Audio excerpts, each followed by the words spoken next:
Welcome, everybody. So glad you could join us this morning. As Katie mentioned, my name is Melody O'Neill. I'm the Associate Admission Director here at Landmark.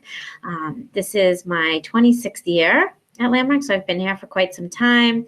My background is in speech and language and special education, and I taught at the high school for a number of years. I was an academic advisor, case manager for a number of years, taught with working with our students that have expressive language needs and some of our early literacy kids, where we utilize a lot of the LIPS program, which we'll talk about today. So I've been in the admission office since 2006.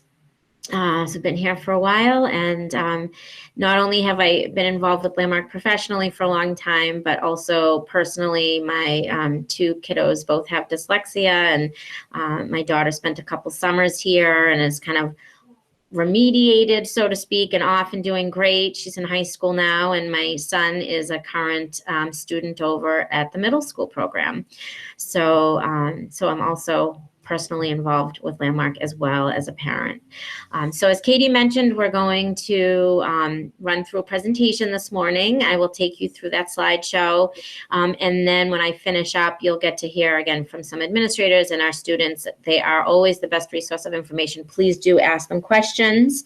And if you'll bear with me for a moment while I get the presentation up and running, I'm gonna do that right now. So I have to just share my screen with you guys. See? So as Melody shares her screen, the presentation should take up the entirety of your screen. If you want it larger, if you scroll your cursor to the center of her PowerPoint, you'll see a little push pin icon, and that'll allow you to pin it to the screen and make it full screen. Katie, is it up and running? You can see it okay? It looks great. And if you have any technical issues, just flag me in the chat. But I think we're ready to roll through. Great. So again, welcome. The first thing we're going to do this morning is to talk about who our students are that come to Landmark School. And what we like to always do first is to highlight all of the amazing strengths that our students possess. So when we have students attend Landmark School, we're looking for kids who are, they're bright kids, they're students who are well adjusted and really eager to learn, they're curious, they want to be able to take in the information and gain skills. They're really highly motivated, resilient, and capable kids. And they've really been struggling with kind of the traditional way in which information is presented in a larger classroom, for example. So despite the fact that they're these wonderful, bright, motivated, resilient, and capable students, they do have struggles in these areas of language and literacy that fall under an umbrella that we refer to as a language-based learning disability. So our students at Landmark may have a number of possible specific diagnoses or labels that are talked about in either private neuropsych testing or through public school psychoeducational testing. I think the most common term here or label or diagnosis is this term dyslexia. About 70% or so of our students at our high school are classically dyslexic in terms of having a phonologically based reading disability. So again, these are our students that struggle with the phonemic awareness, with the decoding, the encoding, the reading fluency. So that's, again, I'd say at least 70% of our students at the high school are struggling specifically with that. We do sometimes have students that attend Landmark who may not be struggling as much with the reading specifically, but they still have other language and literacy needs that fall, again, under this language-based umbrella. So we might see a disorder of written language where they're really struggling with the organization for written output. We may see students that have issues with language processing, and they may have an expressive language disorder. We need to make sure that students can comprehend information coming in, but oftentimes they struggle with the specific word retrieval and output of what they want to say. And certainly for students that fall under this language-based umbrella, I'd say almost all of them, the large majority, have aspects of difficulty with what we call executive function. So that's ability to plan and organize and initiate tasks, and that shifting of sets from one thing to another. And that's a real challenge for almost all of our students at Landmark. And another area where we often see students struggling under this language-based umbrella is with the working memory and or processing speed. And I'll talk more about that on this next slide, where we talk about cognitive ability. When a family applies to Landmark, we do ask for a number of pieces of information.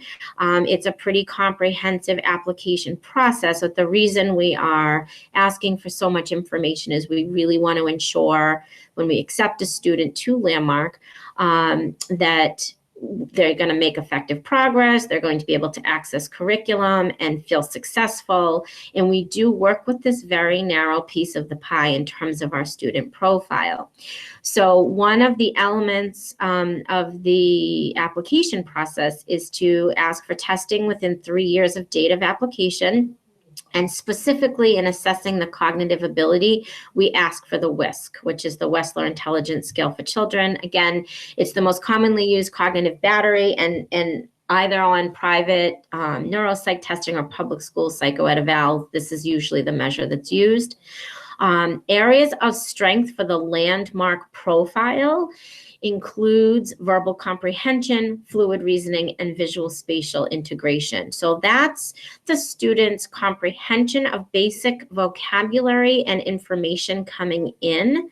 Again, they may struggle with the output of it, and that's okay, but there needs to be an average to above average ability to comprehend what's coming in. And in terms of fluid reasoning and visual spatial, we're talking about when language is removed, the student's ability to see the big picture, to integrate, to problem solve. So the fluid reasoning is kind of, again, that big picture analysis.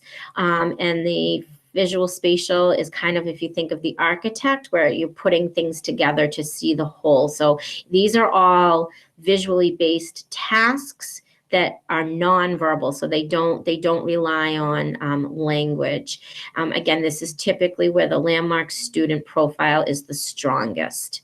And we really rely on that to tap into that, again, based on the way we teach and how we're very visually based and hands-on. Where we often see that discrepancy is with the working memory and or processing speed. So again, that ability to hold on to a lot of information at once may be a real struggle for our students, and how quickly a student can motorically output in terms of that processing speed or visual scanning. So they may take longer with the visual scanning or the graphomotor piece of writing. And that's where we typically see the discrepancy from a cognitive standpoint. So I do quickly want to mention before I move on to the next slide that we work on a rolling basis in terms of our admission and application process. There is no application deadline. It's one application, whether you're applying for school year or summer program or possibly both. You'll see the checklist of everything we need to collect as part of that application, which is on our website. And again, it's this very narrow specific profile of student. Our kids, again, bright, well-adjusted. They do not have primary issues or difficulties with the social emotional realm. Our kids relate well to same age peers. They don't require direct pragmatic language or social skill instruction. They're flexible thinkers. They're, again, big picture thinkers. We don't do a good job at supporting students that might have more difficulties on the spectrum, what we refer to as ASD. Those students really require a different type of instruction than what our teachers are trained to support here at Landmark. So I hope that makes sense to everybody in terms of our profile. So let's talk about what's unique now at our high school, what makes for a good language-based program, and what the students are getting to experience here at Landmark. One of the most important aspects of our program, and really the hallmark of what we do here, is to offer the opportunity for every student who requires any type of direct remediation in terms of their language and literacy skills to have a one-to-one tutorial in their daily class schedule. So this is not extra support before or after school. It's not extra support for science or math homework.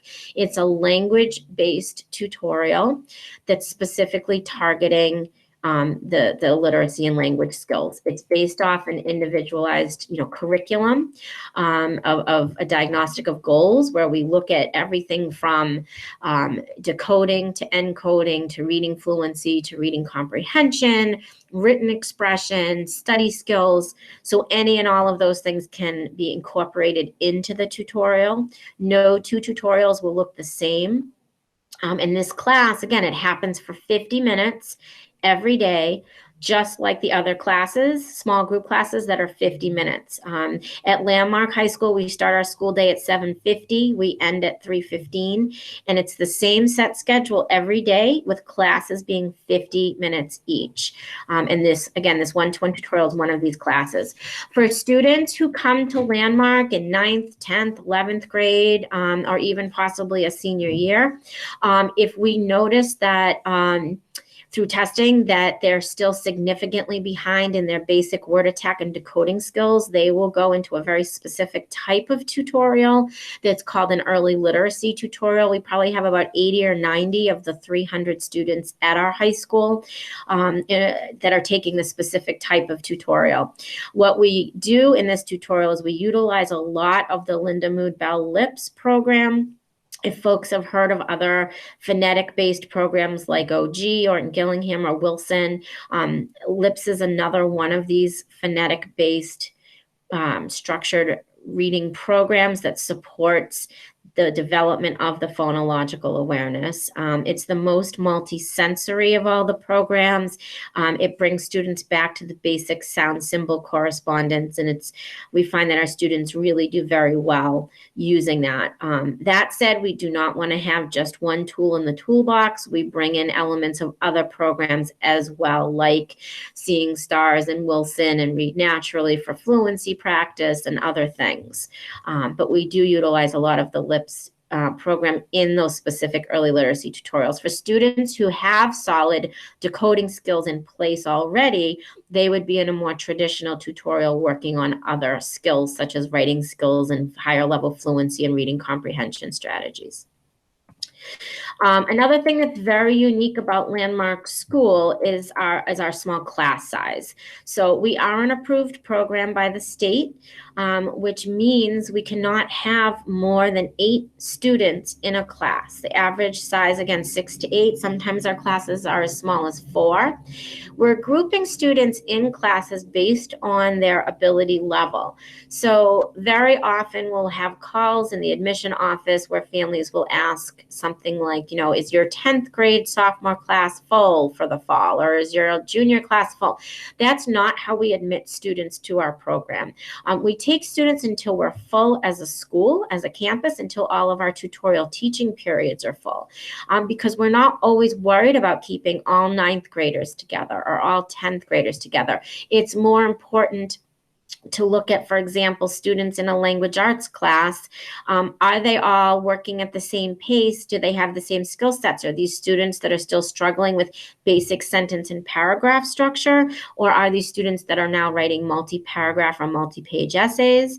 So we're looking at grouping students, again, based on their ability level. That's not to say we're taking our seniors that are 18 and 19 and putting them with 14-year-old freshmen, but grade up and grade down, we're assessing where is the level of literacy, their working memory, their processing speed, their written expression, and that's how we group our students in classes.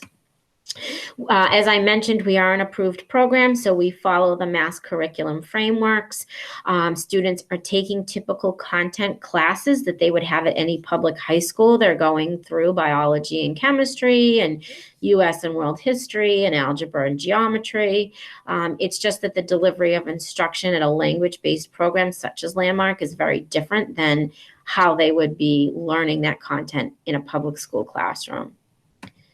And all of our faculty here, our kids are being taught by faculty who have a master's in special education, or they're currently working towards that through the Department of Education, and they're enrolled in those graduate classes. And so about 75% to 80% of our faculty already have that higher level degree, and the rest are currently on a waiver working towards that. So in terms of our approach, what makes for a good language-based classroom? It has to be skill-based, and that means incorporating direct and explicit instruction.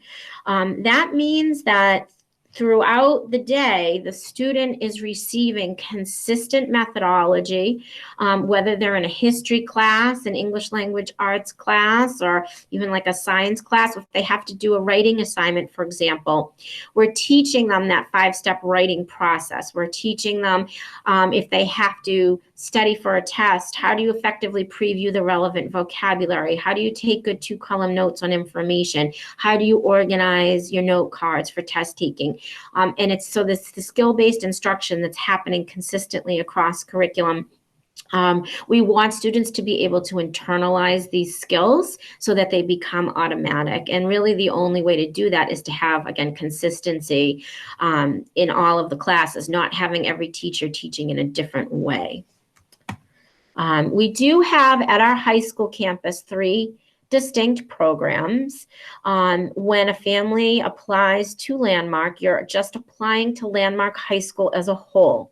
And what we do through, the review process of the application in looking at testing, independent testing, school testing, private evals, and also a screening that we administer, we then determine which of these 3 programs is going to be the best starting point for the student when they enter Landmark.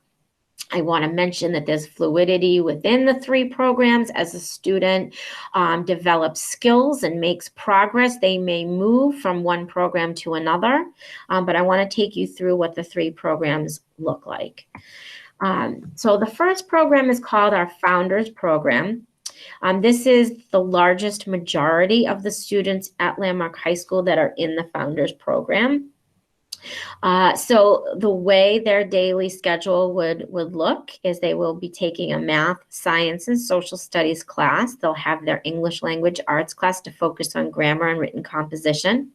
They will have a one-to-one tutorial as one of their classes in their schedule. And again, this could be a more traditional tutorial, or it could be that early literacy tutorial that I mentioned where they need to utilize some of the LIPS program.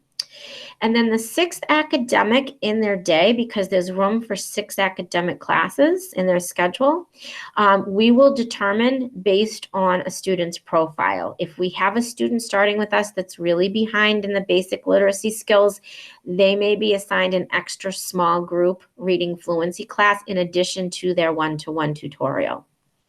If we have a student that doesn't need the extra reading class and the tutorial is enough, then we may look at whether they would benefit from a study skills class or a literature class.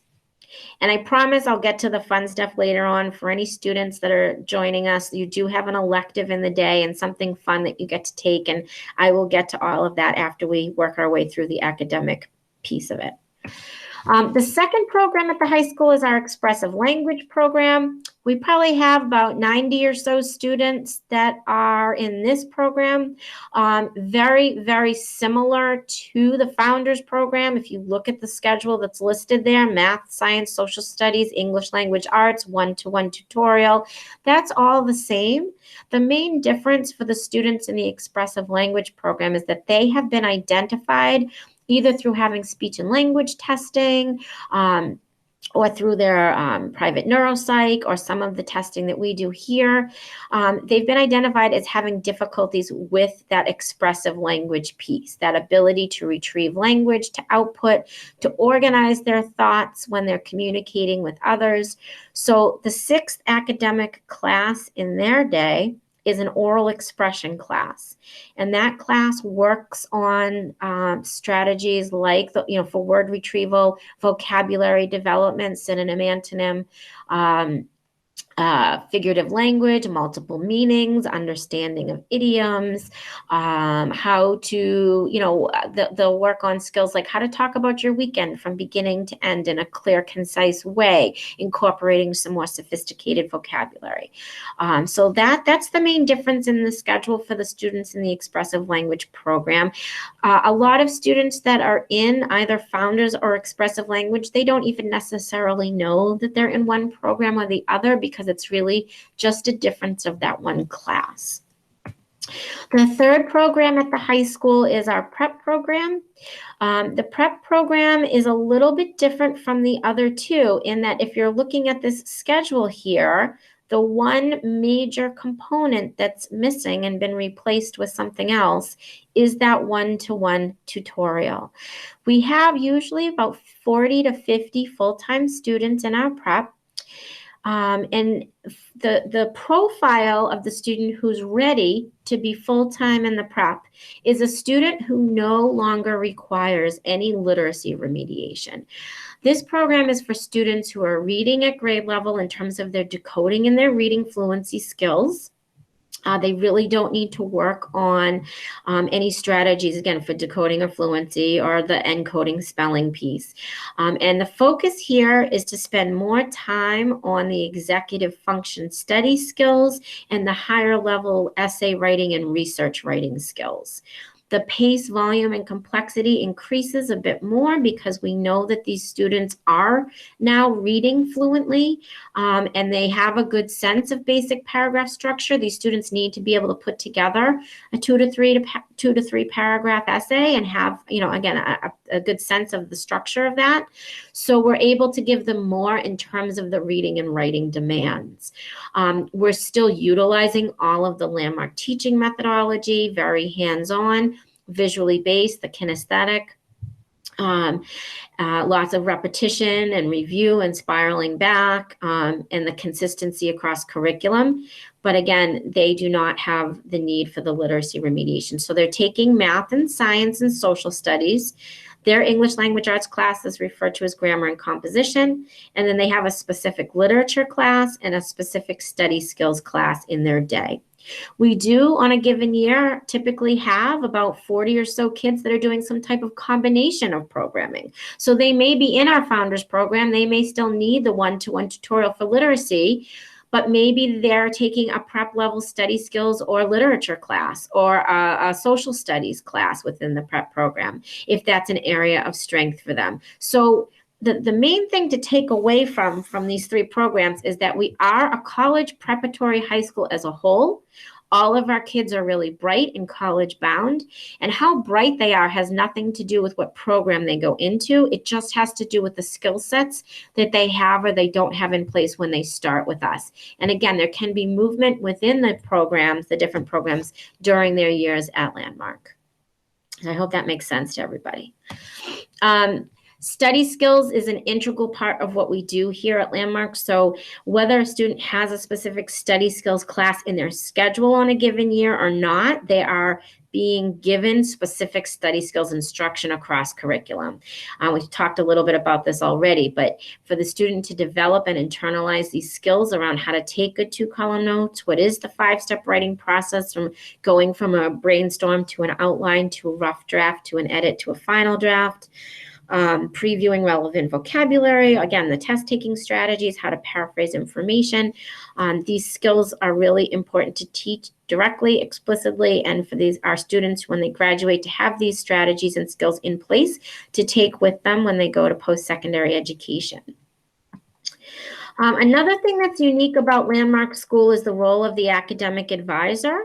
Every student at Landmark has a person who's overseeing their schedule and checking in regularly with how things are going. They work very closely with the one-to-one tutorial teacher to set up that diagnostic of goals and to go in regularly to observe and monitor progress and adjust goals as needed. The advisor would write the IEP for any funded students in their caseload. They typically have a caseload of about 18 students. The advisors do teach a couple periods a day as well. Everybody pretty much that works at Landmark is also a teacher. Even our dean of students teaches a class. Our house parents in the dorms, they teach a couple periods a day. So everybody here is involved academically as well. But the advisor for any funded students, they would write the IEP. And this person is the main contact for parents and guardians. So the updates as often as you want them to be. Typically with a new student, it's at least weekly. The check-ins on how things are going and how a student's acclimating and getting used to the structure and routine and expectations of our program. So this is the person you keep in touch with. The advisor stays with the student during all of their years at Landmark. So it's not a new person every year. They get to know the advisor very well and develop a nice close relationship this way. Another thing that's an important part of our high school and where we're very active with working with students is through our guidance and transition office. Transition planning will start as early as 9th grade with having students identify areas of interest through interest inventories and having them do different activities to start thinking about, passions they might want to pursue in their future. Starting junior year, there are weekly one-to-one meetings. The student is assigned a specific guidance counselor and they stay with that person to really receive a lot of personalized and individualized support through the whole process of applying, requesting applications, working on their essay, getting letters of recommendation, all the testing, whether they're taking SATs or ACTs. So we're very involved with that process, with the student, with the family. All of our students that apply to college, we have 100% acceptance. Typically around 94% will end up attending. We do sometimes have students that will decide to do a gap year or pursue something in the military or go into a specific trade. But the majority of the Landmark graduating class is heading off to 2- and 4-year colleges and universities. Homework. We do have homework every night at Landmark at the high school. The nice thing about homework here is that we're setting students up to really be independent and successful with their homework. It really is very manageable. There's typically around 15 to 20 minutes of homework per subject for the 6 academic classes. So it ends up being about an hour and a half a night. It's always a direct practice and review of exactly the skills and content and information that the teacher has been working on in class, typically that day. So it's fresh in their minds, and now they're going at night to practice that for homework. And we find that the students can do the work independently again and feel successful with it. It does count as a big chunk of their grade at the high school, so it is important that they stay on top of their work. That's the academic piece. So that takes us through our school day. Again, 7:50 to 3:15, 50-minute classes, same set schedule every day. And what I want to do now is to start to talk about life at Landmark after school, what that's like. We have typically most years about a 50-50 split with our day and our boarding population. So about half the kids live in residence and about half of the kids commute. Our residential curriculum that happens after school is amazing. The students thrive. They develop incredible life skills, and really they tend to graduate Landmark with a leg up to go off to college and just really know how to navigate them and manage themselves to be successful independently in college. So I always tell families that, if you're 45 minutes to an hour or more away, I highly recommend considering having your student board at Landmark rather than having to do a long commute every day. 95% of our day students will stay for afternoon activities. They're welcome to be on campus really as much as they would like to be. And most of them, again, stay for whether it's a sport, whether it's art, whether it's music, whether it's STEAM lab stuff. There's a ton of activities going on after school. A lot of the day students will even stay through supper and head home after rush hour, and that's fine. But again, if it's a long commute every day, considering the boarding option is a great thing to do. So we work on something called a level system, where new students coming to Landmark would start off at level 1. Level 1 is more structured. There are more reminders about getting out at a certain time in the morning for breakfast. Checking in, or getting to bed on time at night, checking in on time to get ready for study hall, things like that. And then every few weeks, as a student is meeting the day-to-day expectations around time management and organization, and they're building these self-advocacy skills, speaking up when they need assistance, making positive decisions, staying on top of their homework. Every few weeks, a student can request to move up to the next level. And as they move up levels, they gain privileges and more freedom and independence. So I'll give an example of by Thanksgiving break, a student who is taking care of business and meeting the basic day-to-day expectations around time management, they could be up to level 5 by Thanksgiving break. And again, there's only 6 levels. Level 5 students can have a fridge and TV in their room. They can have a gaming system. They can have food delivered from local restaurants. They get a later bedtime. They check themselves out in the morning. They can transition to doing study hall on their bed with their door closed if they want, instead of at their desk with their door open at the lower levels. So the structure would be, when school gets out, they would go to an afternoon activity, have dinner. After dinner is an hour of free time where the students get to hang out on campus with other kids. They can work out in the weight room. They can shoot hoops in the gym. They can play video games, watch TV, whatever they want to do. Then they get ready for structured study hall. That happens from 8 to 9:30 every night. And every house or dorm has a house parent and 2 other live-in faculty. Again, these are all the teachers, and they're doing coverage, and everything's highly structured. And then weekends, we have great activities. I'm going to talk about all of that. So that's our residential curriculum. And let's get into some of the extracurriculars and the electives so that we can talk about all of the amazing opportunities students have to pursue their passions.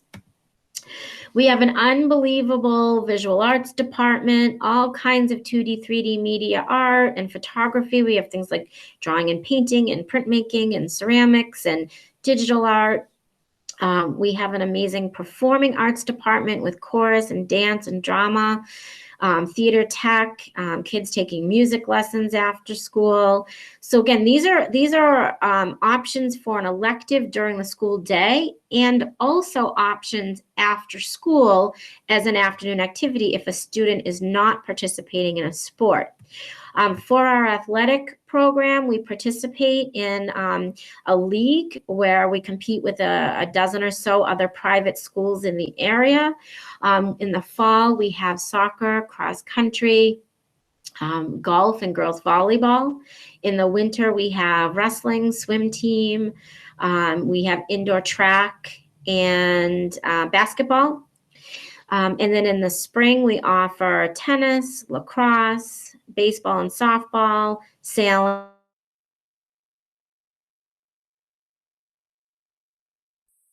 level teams. So the athletic program is wonderful here. We have a working auto mechanic shop on campus. Again, a student could take auto mechanics as an elective during the day, or they could work in the auto shop after school as an activity. We have an amazing woodworking shop where there's woodworking and boat building options. We have a Steamworks lab with all kinds of technology and programming and film production and animation and 3D printing and all kinds of things that the kids can take. We also have like a regular PE gym elective. We have basketball class, weightlifting class, yoga class. And there's also an amazing amount of community service opportunities here at Landmark. We have a very active community service program. We have students that are doing all kinds of things, taking service trips out of state and even to other countries. We have kids doing, Adopt a Highway and volunteering at food pantries and working at daycare centers and helping elderly rake lawns and all kinds of things. So very robust community service program. So I'd like to take just the last few minutes of my time here that I have with you guys to go over our amazing summer program. We have a 4-week program that happens during the month of July, and it's for students entering grades 8 through 12. So that's a little bit different from the school year where students are entering grades 9 through 12. We do have rising 8th graders at our high school campus for our summer program. Typically, our summer program offers both day and boarding, like our school year. I do want to just make a note that for this coming summer, our summer program at the high school will be a day program only due to COVID. We are doing a lot of work to get ready to welcome our boarding students back to campus next fall. We've had that on pause this year. We're very proud of the fact that we've been fully open since this past August, with all of our day students attending full time that can commute and be here. We've offered a remote option for our boarding students who are too far away to be here in person live. So this summer, we're only going to be offering our day program, but it's a beautiful place to be. We're right on the ocean. We're 30 minutes north of Boston. And so a lot of families who are further away will rent a place locally for the 4 weeks for their student to attend. The way the day is structured for the summer program is that students have 4 classes. They are an hour each in length. The classes would include the one-to-one tutorial that we mentioned happens during the school year, the English language arts class, a math class, and then the 4th class would either be an extra small group reading class if we deem that the student needs that, and if they don't need that, then they would take a study skills class. Then there's lunch, and after lunch is a structured study hall in the afternoon. There is some homework over the summer, but it's not nearly to the level of the academic year. So during the academic year, students do homework at night if they live here, and during the summer, the study hall is in the afternoon. For students attending for the summer, they can opt to just do a half day of academics if they want. Just come for the classes in the morning and leave when they're done classes or after lunch, or they can stay for study hall and leave after study hall. Or there's an option to do what we refer to as an extended day program, where they would stay for an afternoon activity. And those activities run from 2:30 to 4:30. There are 5 amazing options to choose from. A student would pick one of the 5 options for the 4 weeks of the summer. We have a sea kayaking and paddleboarding option. We have a marine science program. We have a fitness and spinning option where they work out, do some CrossFit, and work with a trainer. We have a visual arts option where they do all kinds of 2D, 3D media art over the summer. And then there's a digital photography option as well. And that's our summer program. So we usually have between 40 to 50 students come for the summer. It's usually around 50 or so. This summer might be slightly smaller.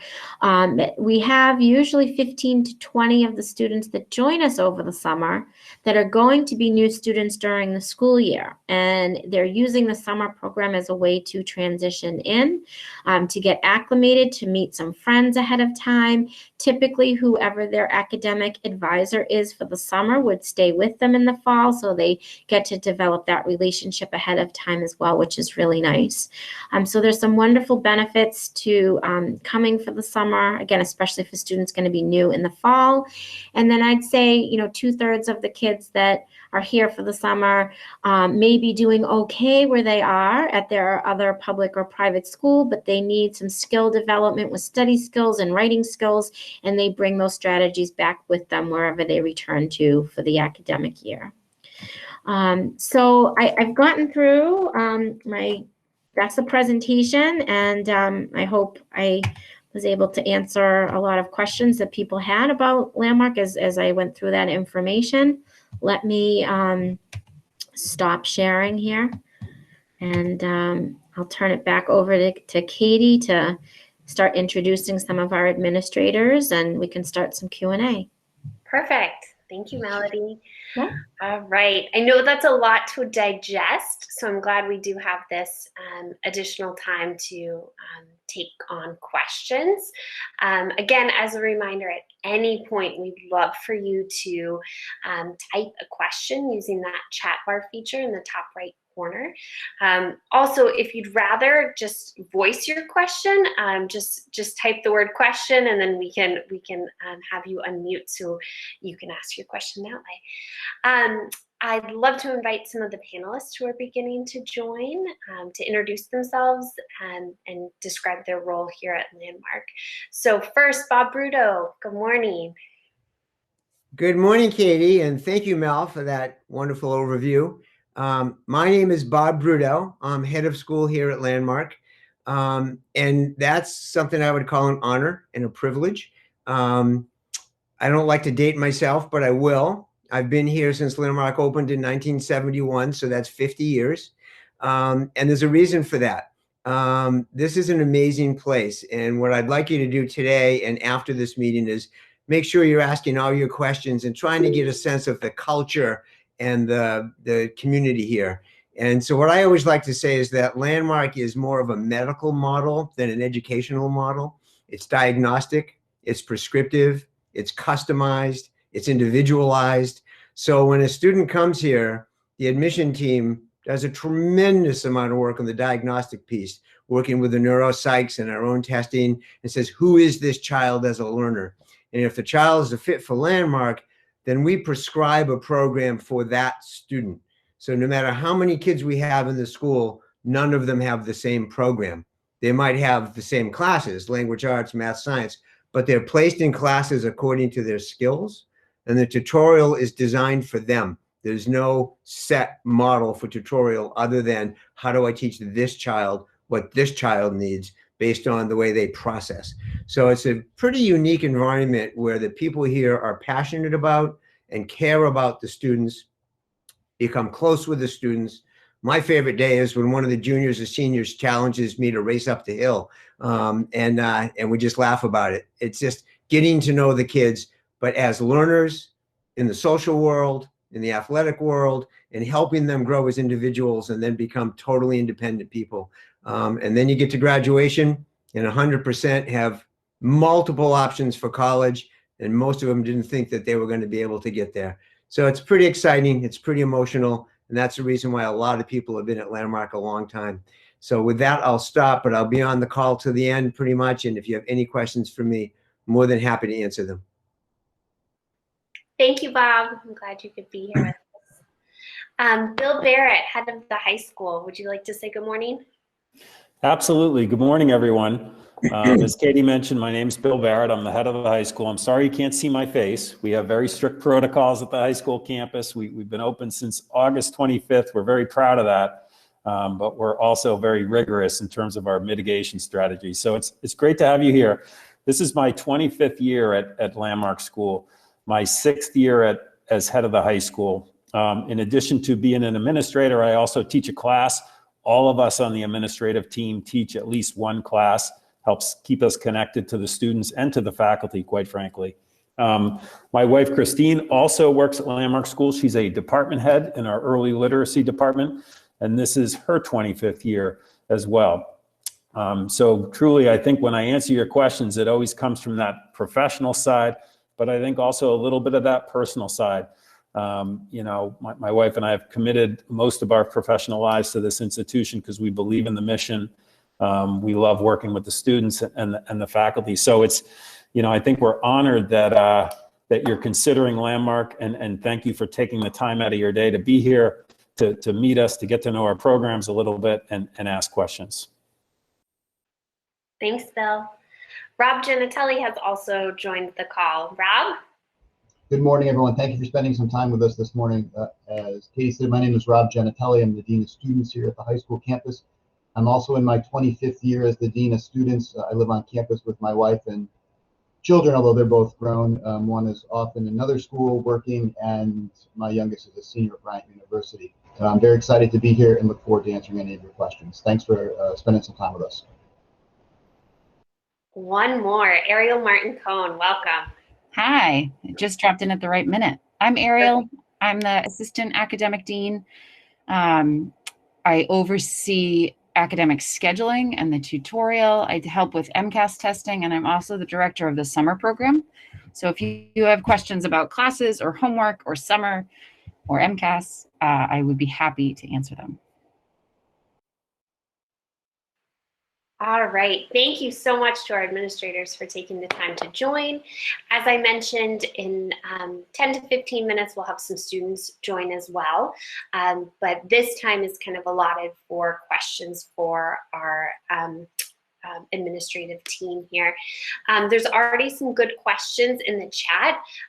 Mel, I'm thinking these might best be answered by the admissions folks. But in the meantime, please continue to populate the chat with questions for administrators.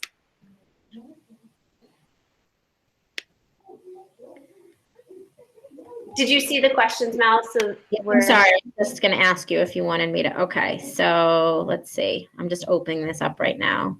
How often do youth enter as a 12th grade or repeat a year? That's a great question. So for families who have a current junior and a student looking to possibly enter as a senior, what we do through the admission office on a case-by-case basis is we'll look at the testing, we'll look at levels of literacy skills, and try to determine if we feel like we would be able to remediate what still needs to be remediated and get a student to a level that they would need to be at for graduation within a year. And if we feel like it's possible to do that, then, and a student's really on board and is willing to make the move to a different school for their senior year of high school, then we will consider that. What happens more often, though, is that a student would come in repeating their junior year and do 2 years with us. We do typically feel like having 2 years versus just one with a student is a better opportunity for us to really get at all of the remediation that we need to address. So hopefully that answers that question. There's one more similar question, Mel, about would we recommend a current 9th grader to enter as 10th grade or repeat 9th?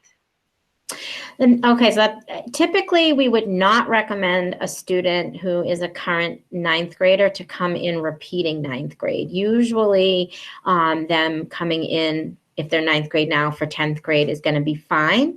And having 3 years with a student is a good amount of time. So that isn't the norm that we would have a student come in repeating 9th grade. Great.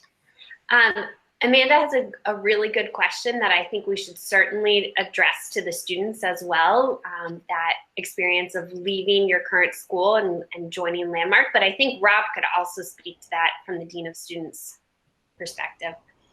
Yeah, let's have Rob take that one. So any students that's coming in, or even students that enter mid-year, midstream, we've said for years, I would rather have a student come in mid-year, let us create a really effective transition system for them, as opposed to them staying somewhere else and continuing to struggle and fail for the balance of the year. Transitions often, in my experience, are harder on you as the parents or guardians than your child. We have a team of people here designed to create and assist with the transition into the school. Under a traditional opening, we have a full week of orientation programming in order to get them acclimated, meet the staff, meet the system, meet everybody they need to meet. Residentially based students go away for a few days for orientation as a house. So each unit or each house goes away so they can spend time working through systems and policies, expectations, procedures. We try to create as much preloading of information before they actually have to be in the system on their own. So we're very mindful of the concerns over transition, of the anxiety that transition creates and produces. We're mindful over the concepts of homesickness or being away from home for the first time, or just the understanding that they're leaving what's known, even if it's a failing situation, it's still comfortable and known, and moving into the unknown. Your children are not a mystery to us in their learning profile or their adolescent complexity. So we're really staged and prepped and ready to go. Katie, can I add to Rob's answer too?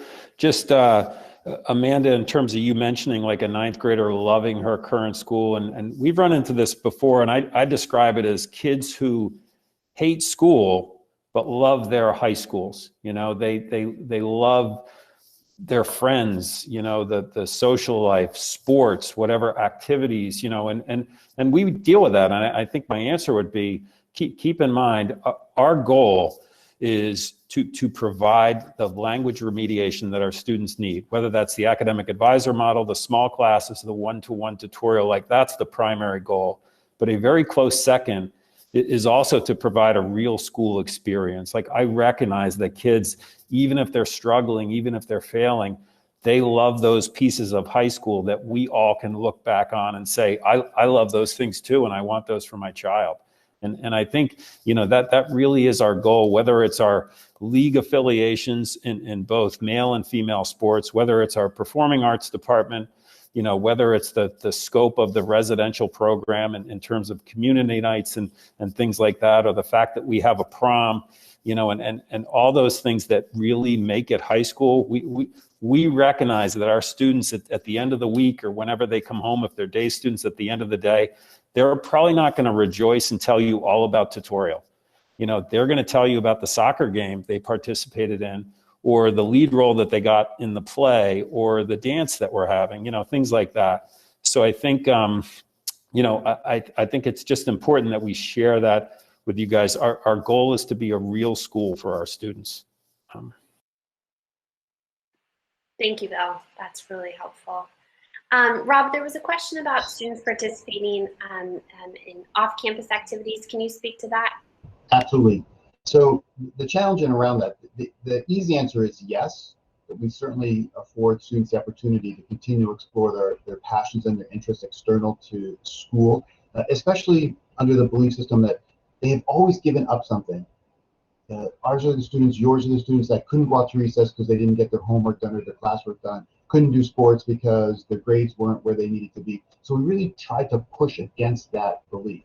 Now, the logistics of that sometimes become prohibitive, and the logistics are transportation. You know, how do they get to and from?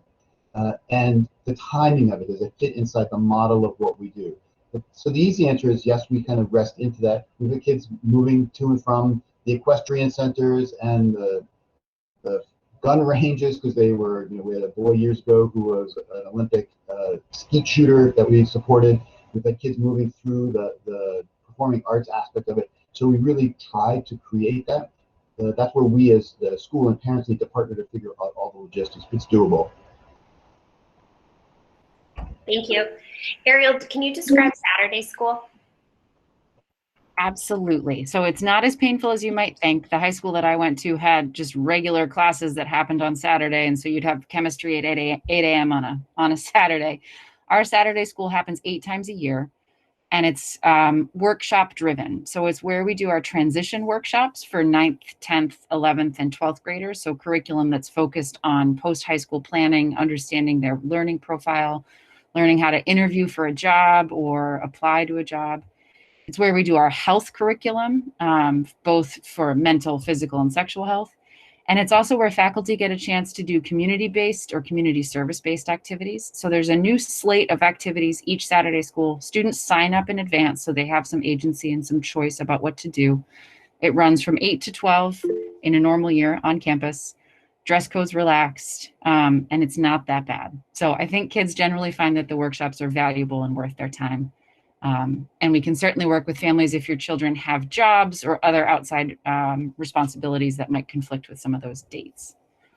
And I always like to throw in there, Ariel, too, when I'm meeting with students that, those 8 Saturday schools for the year, that they count as school days. And so Right. typically the Landmark student is getting out a bit earlier in June than the typical public school student, and getting to start their summer vacation earlier. And I don't know any kids that mind that. So That's right. That's probably one of the main selling points for the kids.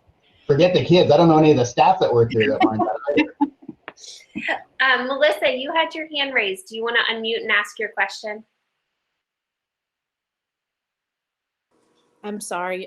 No, I must have just put my hand up inadvertently. No problem. Ariel, I'll stick with you. There's a question about students, transferring in. How do we ensure that they're not having any gaps in their high school curriculum? It's a great question. So that starts with the admissions process and all of the work that they do to follow up on your child's transcript and talk with any relevant academic counselors, testers, or evaluators, looking at the IEP. So the admissions folks give us a really thorough sense of who your child is and what they've been doing academically, both in terms of skills they need remediation on and any content that they might have missed because of additional services or pull-out services, or if they happen to fail a certain class because of lack of support. So it starts with admissions. Then department heads and advisors thoroughly read your student's file, and they schedule them into classes that fit their age and grade, their skill set, and their content needs. So their schedule is going to help them meet our expectations for curriculum, which are in line with all of the local colleges, universities, national colleges and universities' expectations. They'll also address state standards, curriculum standards, and MCAS testing standards. And most importantly, trying to leave room for your child to feel like they're learning relevant, important information. And then that scheduling process repeats every single year. So we look at the progress they made both from formal testing scores and anecdotally looking at their performance in the classroom, and then make sure that they're in the right content class that's at the right level for their skill set and their desired kind of level of challenge and pace. So we try really hard on a yearly basis to make sure that the schedule reflects who your child is at that moment and is best preparing them for what they want to be and do after high school. Thank you, Ariel. Dan, great question. We would certainly look at your daughter's testing, and at any point, if you want to share information before starting the application process with Landmark, we can give you some initial feedback. And those discussions kind of happen individually, but we'd be happy to do that. Rob, before our students join, can you address boarding, both the question about COVID and then weekends? So let's start with the easy one, the weekend. So in a traditional year, students go home on weekends. And someone asked me, how many students go home on a weekend? And that's kind of a misnomer. So on a traditional weekend, we would have between 80 and 90 students stay on campus. The rest of the system would leave on a given weekend. But if you live in proximity to the school, say within an hour radius, and your son, daughter, or ward is coming home, it's unlikely you're just going to get them. It's likely you're going to get them plus a couple of others, or at least one other that may populate home with them, and then lay on your house like broccoli, eat you out of everything there is, and really not contribute much to them because they're just coming home to power down the machine, relax, and rest. And so parents sometimes say to me, like, my son comes home and I can't get him to do anything. I'm like, I know, just leave him alone. He works really hard here, 24/7. That concept of the learning disability doesn't shut off at the end of the day. They don't get to go home and move into the sanctuary at home. Those challenges are 24 hours when they're here. So oftentimes when they leave, they really just want to rest, recharge, and like I said, they often bring others. So it isn't like half the system leaves to go home every weekend. We end up with about 80 to 90 students here on any given weekend. We have a full slate of weekend programming to work and address their needs, and then the rest kind of go home by themselves or usually with a grouping in tow. And then the piece for COVID, who here has the crystal ball that's going to let us know where we're going to be in the fall? Because I would pay you to look into that. Right now, we are aggressively working to open in-program residentially in the fall. We're looking at culling all the best practices from systems around the country in terms of higher ed and secondary schools that have been doing it, good and bad, and pulling the best practices and trying to incorporate that into a plan that will give us the ability to have students in residence programmatically in the fall. That's kind of the best answer I've got going right now, is we are gunning for it and looking to do it as safely as humanly possible. Thanks, Rob. I think we have time for one more before our students. Bill, I feel like this is your wheelhouse for sure.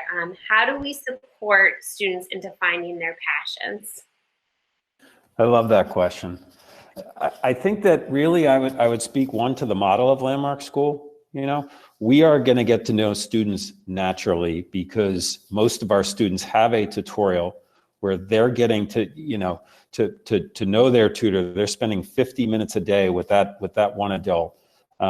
We also have very small classes, so it's very natural. I teach my period 8 class has 4 students in it. How am I not going to get to know those 4 students, not only in a learning sense in terms of their skills, strengths, and weaknesses, but them as people, and what drives them in a sense as human beings? You know, whether they're an athlete, whether they're a musician, whether they work up in the wood shop. And we obviously, as I alluded to earlier, we have a slew of sports and activities that we offer after school so that students can be driven to develop those passions or even to learn them, to be introduced to them. And often we will, whether it's through a tutor, an academic advisor, a house parent, you know, we will gently push students towards those things. And some of that is, you know, their peers may tell us, their tutor may tell us, things like that. So there is really an infrastructure to gently push students towards, you know, pursuing and developing their passions. It's an expectation on the residential side that students do. We don't just force them to do a sport. They can choose the wood shop or the auto shop. They can work up in the art building, do performing arts. So I think that there's an infrastructure to help students move toward these things. The other thing I'd mention is that Rob, Ariel, and I, every Friday, probably get, I'd say, in the neighborhood of 45 emails. And those emails are from department heads and academic advisors. And those are basically updates on almost every student in the school, how the students are doing in science, math, phys ed, things like that. And then we get an update from every single academic advisor. How are students on their caseload doing? And often those become, obviously, on the academic side, an analysis of how they're doing with skills work, with homework and class performance, things like that. But it's also an opportunity to celebrate the other things that they're doing. And as administrators, I think it gives us a nice insight into, you know, the passions that our students have that sit outside of the class day. The other thing I'd mention is that every Friday at our milk break meeting, which is a faculty meeting, we have it virtually this year, but about 120 people attend it. We do an Unsung Hero Award, and that's our opportunity to celebrate a student for something they did, whether it's an act of kindness or something they did as part of an activity. And again, I speak to the Landmark infrastructure. It really allows us to get to know our students, obviously as learners, most importantly, but also as people. Thanks, Bill. All right, we're going to shift gears and really make this more student-centered. So I'll have our panelists introduce themselves. George, I'm going to come to you first. So if you can say your name, your grade, how long you've been at Landmark, and some of the things you've been involved in, that would be great. All right, hi. So my name is George. I'm from Lexington, Mass. I've been at Landmark for 5 years now. And some things I do around the school is I play baseball and I wrestle for the school. I played soccer for a couple years as well. And I'm pretty involved in the athletic side of the school as a whole. And I'm also in the prep program as well. And you're a senior, George? Yes, I'm a senior, sorry. That's okay. Do you want to share your plans for next year? Oh, yeah. So next year I'm going to head to Merrimack College and I'm going to be playing baseball there. So. Awesome. Great. No, George, you're going to be studying at Merrimack College and you're going to be studying 24/7 next year. Thanks for joining, George. Ellie, could you say hello? Hi, I'm Ellie. I'm from Needham. I'm also a senior. I've been dancing since I was 3, so I dance for Landmark, and I've also do community service in my free time. And I have plans to go to college next year to study biology, but I'm not really sure with what. Thanks for being here, Ellie. All right, let's start to populate questions for the students. These guys are super candid and will tell you how it is. So either from the parents or the students on the call, we'd love to know what information you want from these guys. We may have a few more students joining as well. Students, if either of you want to text Nathaniel. Yeah, I just called him up. He's on his way. Thanks, George. Ooh, good one. How's the food? George, there's a question about the food, George. Based on your performance in the cafeteria this year, I feel like you're pretty qualified to take that one on. Yeah, well, Mr. Barrett enjoys our lunchtime meetings that we have in the corner of the caf. And Mr. G as well, he's there sometimes. But the food's pretty good. I enjoy eating the food. The portions this year have been pretty nice, so we're not getting anything that's too big or too small. And the variety this year has also been pretty well. It's not too repetitive. It's sometimes we get food from International. Like, for example, today I believe we have Northern African cuisine today. So it should be interesting and it should be good. And I enjoy it a lot. I enjoy it. It's good food. Great. And George was the type of student last year for dinner, you would, even though you were a day student, I feel like you were 3 meals a day kind of. Yeah, I stayed back, came early most days. Great. We lost money on him as a day student with the food for the record. Yeah, so day students, you can eat as much as you'd like. Nathaniel, thanks for joining us. Can you say a quick introduction? Hello, everyone. I had pre-calc before this, and it's not my favorite subject. But my name is Nathaniel. I've been at Landmark 3 years. This is my 4th year. I came as a freshman. I've been a boarder all 3 years before this. I am a 3-sport athlete, soccer, basketball, and track. I'm a part of many clubs on campus, and I enjoy giving tours. Nathaniel, what's your plan for next year? So actually, my plan for next year, I just heard back from my top school, and I will be attending American University in the fall. So I'm pretty excited about that. Awesome. Nathaniel, I'm going to stick with you before I turn it back to Ellie. Any interesting field trips? And you can think about Saturday school too. Yeah, actually, I took a field trip last year in my psychology class. We got to go to a prison, and that was just really interesting because we worked it into our curriculum, and we got to learn kind of about, like, we got to ask questions to the prisoners and learn about their kind of psychology and how, like, their brain has operated while in, like, jail and whatever they're in for. So that was probably my best field trip I've taken at Landmark. There's been a couple other ones in, like, history classes, and I think in science. Well, I would have gone. I'm in environmental science right now, and I would have gone on a field trip, but due to COVID, we couldn't this year. But no, I think Landmark does a good job of integrating field trips into the curriculum. Nice example. Thanks. Ellie, can you talk about dance?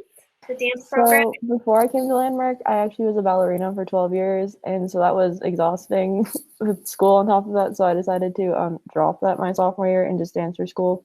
And it's more of like a chill dance. It's kind of like you have dance classes sometimes you're working on solos. Obviously with COVID, we're not doing small group dances like we usually do, but we're trying to make the best of it. We actually have like a fall concert online on like the YouTube, I believe, so if you like want to like watch more, you can always check that out. I know it's like a little bit of a plug, but there's some examples online if you're interested. And yeah. Thanks, Ellie. I'm going to stick with you. What are your thoughts about the integration between the day students and the residents? And George, obviously, I'll ask your input as well.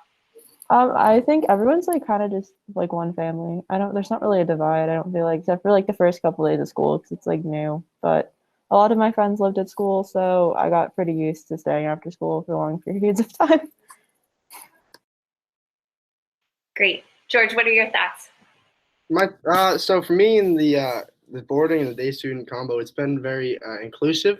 I've stayed a lot, most days actually after school. I'm there chilling with my friends and the boys, usually one of the dorm rooms, just chilling after school, staying there, eating dinner, playing sports, video games. I think it's really inclusive, and it's really welcoming, and the teachers who run the dorms are very lenient for who's there and where you are. As long as like you're not doing anything stupid, like it's fun to be around. Great. Good answer. All right. There's a question about how Landmark might feel different from other schools you've attended. These 3 students have been here for a long haul. But maybe, Nathaniel, I'm going to reframe it a little bit for you, because I know you came from Carroll, which has a similar feel. But you have been a student who has talked a lot about considering transitioning to a different kind of learning environment. Why did you decide to stay at Landmark? What do you think makes it different? Yeah, I think for me, I decided to stay at Landmark because of the structure that the residential program gave me.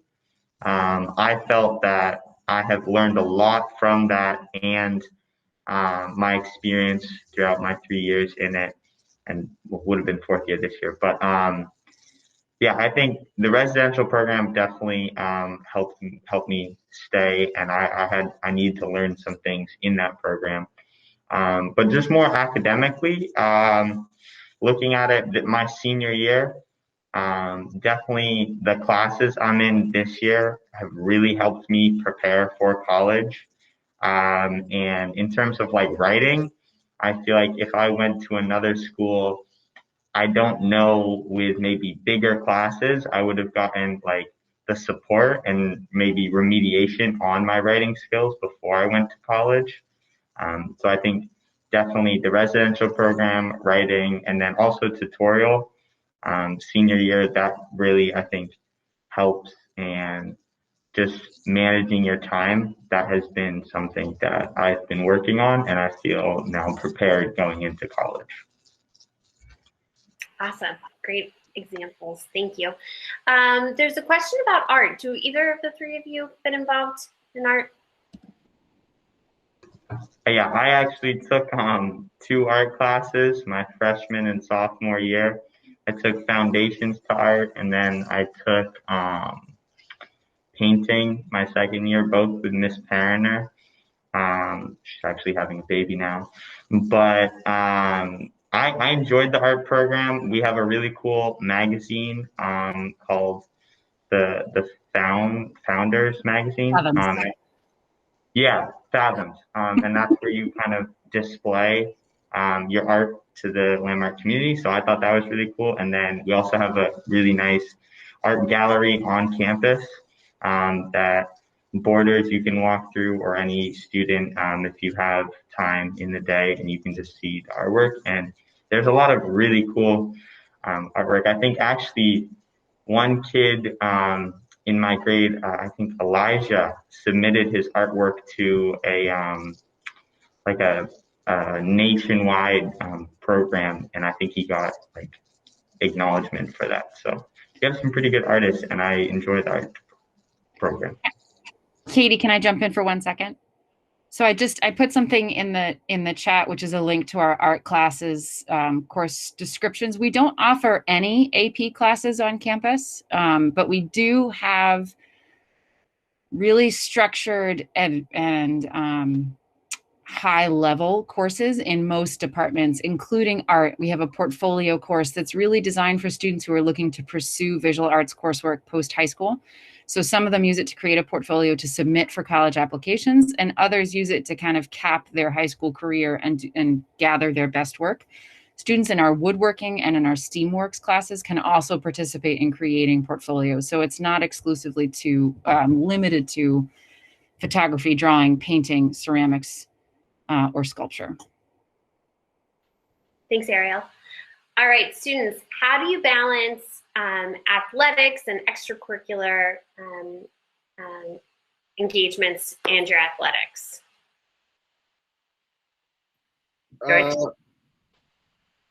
Sorry. I find it pretty easy to balance it. If you really are struggling with your homework load or the class load you have, and you have a lot of sports going on after school, their teachers are really lenient, and they're really, well, not lenient, they're really easy to work with. I find out once you're in the school, you build a really strong relationship with all your teachers, and they understand you as a person, what you have going on, and the stronger the relationship you have with a teacher, it's easier for you to work with them when you need it.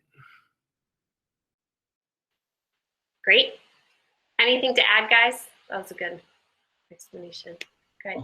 Yeah, I think definitely, I think they really teach you at Landmark through all your classes really to just manage your time and carve out time for the activities you're doing. So I think of it, for me, school comes first and then all my other activities. So if I need to one day maybe or miss a practice or maybe not go to this club, I'll email my coach or whoever is organizing the club and say, hey, I gotta like get this homework done. And they're pretty understanding of that too. Nathaniel, we're sticking with you. How's dorm life? Dorm life, I really loved it. Like I said before, that's the reason I stayed at Landmark. I think the connections you make in the dorm are connections I'll have for the rest of my life. I really enjoyed Mr. Winslow, my house parent. I also think that it also prepares you for college. I know a lot of my cousins actually didn't know how to do any of their laundry when they went to college. And I mean, in the dorms, you do your laundry, you know, you have to get out on time to breakfast, and you have check-ins in the evening. So that works in the time management and structure. And so I definitely loved boarding, and also on weekends you can do really fun trips. We always have, I know it sounds kind of lame, but a Target trip that is pretty fun. We have movie trips. We go into Boston. If it's nice out, we'll go to the beach. And you can make any trip you want. Like if you guys want to go to like a coffee shop, you can go to that on the weekend. So I've enjoyed the boarding program. Last question, Nathaniel. Study hall, can you go over that briefly? Yeah. So study hall, there's multiple forms as a boarder. You can have something called structured study hall, which is usually in the library with a teacher, and that's more quiet, and I guess there's less distractions there. You can study in your dorm room. I found that me and my roommate, I worked best if one of us was in our dorm room and the other was like outside in maybe the hallway or the common area of our dorm. I found that worked well. But yeah, study hall is a time you can also go to see other teachers in other dorms in that subject. If say you're having trouble in math, there's usually always a math teacher on coverage in one of the dorms, or like a language teacher. So I found study hall in the dorm life is pretty doable. Awesome. All right, students, I know you have to get back to class, but just to wrap up, is there anything else that you feel like the students and the families on the call should walk away with or know about Landmark?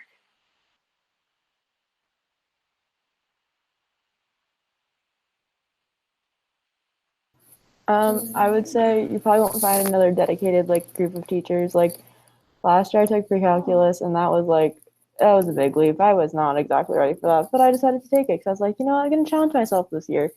And I did better in that class just because the math teacher that I had was on coverage on Thursdays. And so I made it my point across to sleep over in the dorms with my friends on Thursdays so I would not end up with the grade I thought I was going to have in that class. So that was really nice.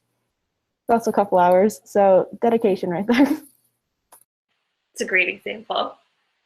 Anything else you want to add, George and Nathaniel? No, I think Ellie covered a lot of what I was going to say, actually.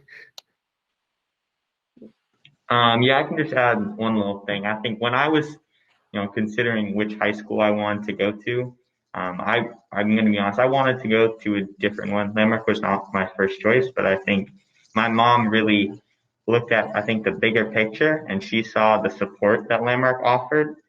And I think in hindsight, having more support is never a bad thing. And you might go to a school where you could like maybe survive or do well, but I think I'm going to the high schools like I can only dream, or colleges I can only dream of. And that is because of the support I have had. And I think that, when you're deciding, that's like my biggest thing is look at the support, ask yourself, is my kid going to survive at this school, or does he need more support? And that's how I made my decision to go to Landmark. Well said. Good. Students, you feel ready for your next step for college? Yeah, I can't wait. Good. All right, guys. Students, I'll let you get to third period. I so appreciate you taking your free time to talk to families. Articulate and honest as always. You guys are stars. Thank you for representing. Thank you guys so much. It was great. We really appreciate your time. And administrators, thank you as well for your participation. Thank you. Yeah, we really appreciate your time as well. All right, and I'll turn it back over to Melody, and we'll wrap up and get everyone on their way. I know it's been a long morning. Yeah, no, thank you all again so much for joining us this morning and listening to not only the presentation, but I think again the part where you get to ask questions of the administrators and especially the students is always best. And you can see from the few students that joined us today, they're really amazing kids and they just have so much potential. Like that very first slide where I talked about how, bright and motivated they are and curious and eager to learn, and they just need to be in the right environment to be able to thrive. It really is true. And the transformation of when, I see a lot of these kids in my office, pre-COVID that is, now I'm seeing them virtually, but before they start with us, and then to see them years later as they're getting ready to leave us and move on to colleges and stuff, it's just incredible how confident and articulate and the level of self-esteem that's been built up and their ability to know who they are as a learner and let others know what they need for continued support after they leave us at Landmark. It's incredible. So really glad you got to join us today. Please know that you can reach out to our admission office at any time. Email us at admission@landmarkschool.org or give us a call. We'll help you through the application process. We know, again, that it's lengthy and we're asking for a lot of information, but we always want to ensure that we're setting a student up for success. And so we will help you through the process every step of the way. And again, reach out with any questions. We thank you very much. Have a good rest of your day.